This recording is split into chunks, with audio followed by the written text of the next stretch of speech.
Deano calling me one afternoon, and he asked me if I was going to go down and see him anytime soon. He was staying at Mum and Dad's house, and that was odd.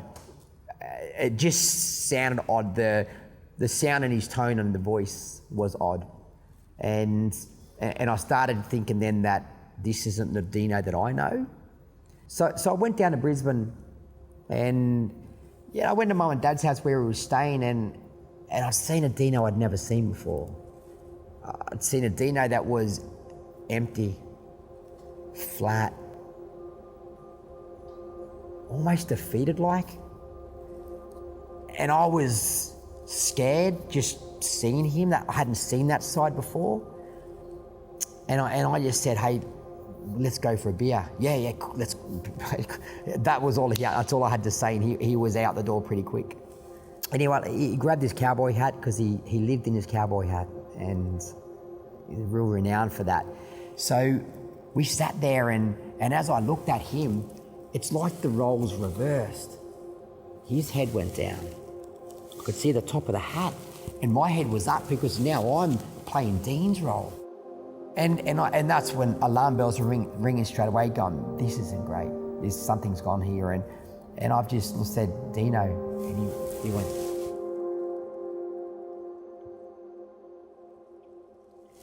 And I still visualise that moment when he raised his chin up, and all I could see was the hat and eyes and just this mouth that was just sad. It was, I've never seen Deano look like that. And I said, Deano, what's wrong? So all he did was, Leon, I'm going to kill myself.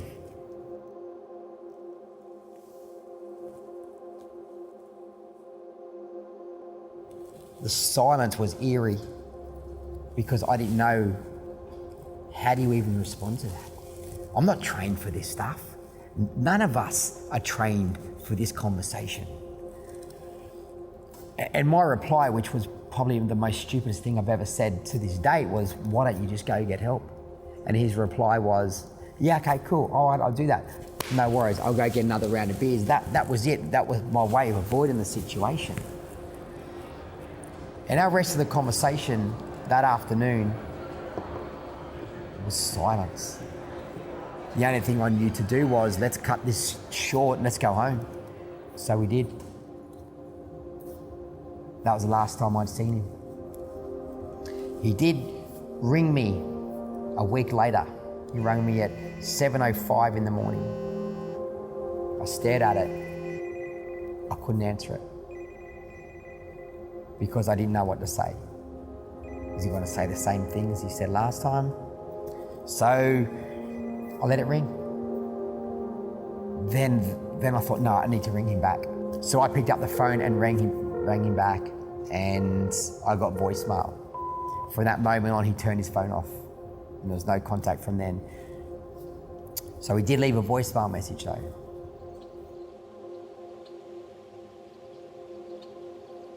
Hey bro, I'm so sorry,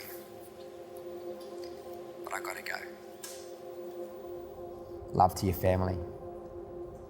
Bro. That was it.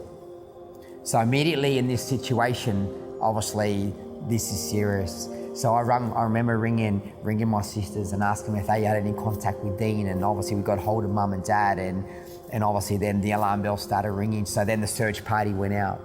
At this moment I'm thinking, do I drive down to his house? Do we go searching? I didn't know what to do. I was driving up the freeway and I'd just spoken to Dad, and Dad had just mentioned that they hadn't heard from him. And I just remember driving home, and this song come on, I was playing at the time. It was called Colder Weather by Zac Brown Band. And it was just a real beautiful, somber song that for some reason I just kept playing and playing and playing, and I don't know, it was just making me in a moment with Dean for some reason. Music has that way of being very therapeutic, and I was just having my own little moment driving up the freeway, and I thought to myself, he's gone. I just knew. And at this point, I didn't even go home. I didn't want to go home. I went to a friend's house and kept working, and then got home in the evening and then just sat on the lounge. Didn't really say much to my family, just sat there. And continuously sat there until about 10:30 at night, and the phone rang. And that phone call I will never forget. I could just hear Mum frantically screaming in the background, and Dad telling me that they had just found Dean and that he had taken his life. And they found him in a little nature park where he used to go and take his kids.